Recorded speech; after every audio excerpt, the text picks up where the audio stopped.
Good morning, KELOLAND. This is KELOLAND on the go with all you need to know in news and weather as you start your day. Sioux Falls police are investigating a car versus motorcycle crash that happened Sunday afternoon. Police say a Cadillac Escalade being driven by an 84-year-old Sioux Falls man collided with a 41-year-old man driving a motorcycle near the 2800 block of South Louise Avenue. The motorcyclist had severe injuries following the crash. Officers say he was not wearing a helmet. No one has been charged. Police say any potential charges will come after the investigation is complete. There are new developments in the deadly shooting of a family at an Iowa state park we first told you about Saturday morning. Relatives confirm that a 9-year-old boy is safe following Friday's shooting that killed his parents and 6-year-old sister inside a tent at Makokata Caves State Park. The body of the suspected gunman from Nebraska was later found at the park with a self-inflicted gunshot wound. Investigators have provided no motive for the killings. The World Health Organization is declaring the monkeypox outbreaks as a global health emergency. The organization announced at a press conference Saturday the disease has expanded to more than 16,000 cases from 75 countries and territories. The Director General of the WHO says the outbreak is mainly among men who have sex with men. The director says the right strategies used properly can stop the outbreak.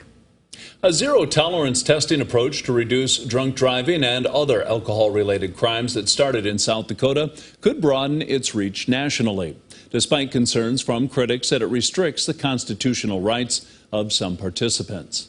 The 24/7 sobriety program requires offenders to submit to twice-a-day breathalyzer tests or remote monitoring as a condition of a pre-trial bond or sentencing agreement. South Dakota News Watch reports that failing the breathalyzer test means a participant is sent to jail. 2 people are dead and a suspect is in custody after a weekend shooting. Cheyenne River Sioux Tribe law enforcement posted on its Facebook page last night that there was a shooting on Saturday. The post does not provide extensive details, but does say that, quote, several people were involved. Turning to weather now with meteorologist Brian Karsten. Some rain to start the day in parts of KELOLAND, Brian. Yes, indeed. That's a big story. Picking up some rain after recent hot and dry weather. Let's look at who has some rain to report. Rapid City, an inch of rain at the airport, or a little better than that. Even Custer, 9/10 of an inch. We have some folks out near White River, which is located west of Winter. They've had locally, let's say, a half an inch to an inch of rain. I've liked some of the downpours out in Millette County. But you work your way north of Interstate 90. So far, not much in Pierre, only 600s. We shall see how the math changes East River today. I think there'll be a few rain gauges that will start to get over a quarter inch. But, you know, this pattern probably not going to give widespread meaningful rain. But at any rate, at least it's cooler, right? And that's helpful. 70s today for several locations. We'll track the extended forecast coming up in just a few minutes. Thank you, Brian. A new sculpture is bringing art to the Brookings baseball field. The 24-foot-tall sculpture at Bob Sheldon Field in Brookings depicts a baseball being thrown into a glove. It was designed and created by 2 artists out of California who create sculptures for communities around the country. It's wonderful to travel to different parts and spend time building a piece of sculpture and getting to know a community. So that part's wonderful. The sad part is we can't easily visit our art once it's in. The process for designing and constructing the sculpture took 2 years and then another 2 weeks to assemble once it was in Brookings. The Restore Church in Yankton is moving to a new location because they need more space. Over the weekend, we had a chance to see this new spot. Exciting. This is we've been blessed with the opportunity to move frequently. Just every time we think we've gotten a space large enough, we just have to we outgrow it faster than we ever anticipated. God's just been blessing us over and over, and this space is going to be more than double the size that we have now, and we're just going to be able to kind of combine our services and just kind of have that full family feeling again. KELOLAND News intern Gianna Zhao has this full story on KELOLAND.com.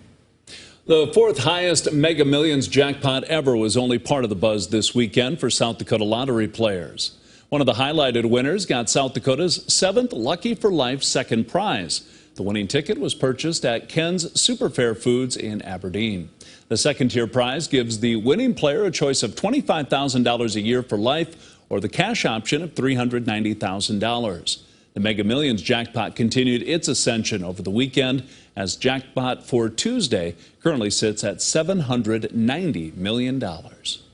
Well, that is a look at some of our top stories. Now let's get one last look at your weather with meteorologist Brian Karstens. Brian? All right, Futurecast, and as we look at the update this morning, obviously generating some of the rainfall there west and near Winter. You can see up to Chamberlain, the scattered patch of rain.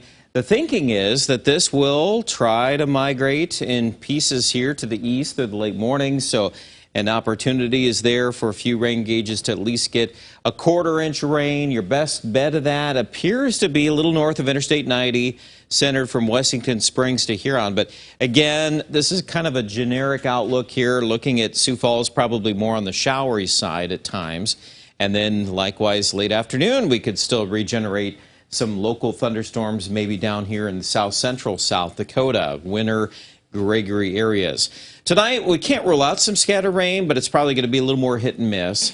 And for tomorrow, again, we could regenerate a few more cells on radar throughout the day part forecast, and we'll see if we pick up some rain here from Marshall to Sioux Falls there tomorrow afternoon. Again, the chances are there. It's just not as widespread as we'd like. So we'll keep you probably pretty busy watching and hunting around on the radar. The pattern overall is cooler. The heat from the last few days has been squashed to the south, and we've kind of opened the door to some of these Canadian fronts. That's nice.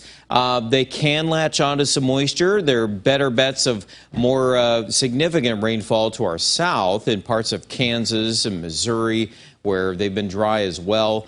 Then you look at the pattern next week. It's probably inevitable. We're going to start getting some heat recharge about a week out from now. So take this weekend. I think this is a good week to tackle some of those outdoor projects if you have been waiting for it to be a little cooler. Today, 78 Sioux Falls, but you also have the chance of some showers as your Storm Tracker app will continue to show that. I do think tomorrow another 30% chance of rain in Sioux Falls. We're going to bump up the mercury a little bit to 86. We'll see if that'll be helpful in generating enough instability for those local thunderstorms. And then for Wednesday, Thursday, Friday, that pattern looks a little drier. And then we got day 7 there at 90, and I think that's probably the start of another chunk of heat here we'll have to deal with. And you'll see that in the Aberdeen forecast as well. Best chances of rain are in the upfront forecast. We also see here for Pierre and Rapid City chances of rain the next couple of days, but then it's a little cooler perhaps for Rapid City by Thursday, but here comes the heat by the end of the week. All right, more details with the weather online at KELOLAND.com, and have a great Monday.